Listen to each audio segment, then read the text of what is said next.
आणि कालच्या निकालाबद्दल काय वाटतंय? नाही, कालचा पुणेकरांचा कौल कालच मी मान्य केलं. ज्यांनी मतदान केलं त्यांचे आभार, ज्यांनी नाही केलं त्यांचे आभार. आज पण आजपासून परत रस्त्यावर जनतेच्या कामासाठी रेडी.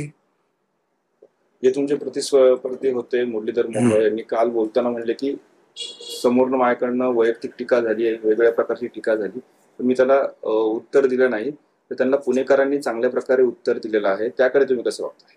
मुरली मोहोळे जे काय बोलतील ते आज त्यांचं सत्य ठरलं जाईल. पण हार जीत हा विषय असतो राजकारणामध्ये किंवा कुठल्याही क्षेत्रामध्ये. आज ते जिंकले ते जास्त बोलतील, मी हारलो मी कमी बोलतो. पण एवढं मी मान्य करतो की पुणेकरांचा कौल मी मान्य केलेला आहे.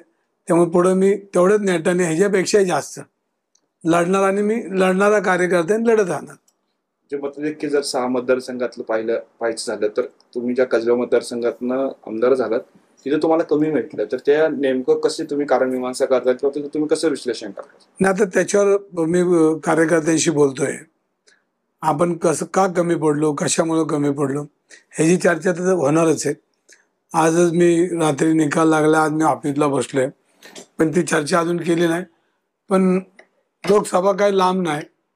पुढची लोकसभेसाठी आजच तयारी चालू केली आणि जिथं कमी पडलो तिथल्या लोकांचे मी का कमी पडलो, कशात कमी पडलो ही माझ्या मनातनं किंवा कार्यकर्त्यांची चर्चा करून त्याच्या पुढे मी काम करणार आहे.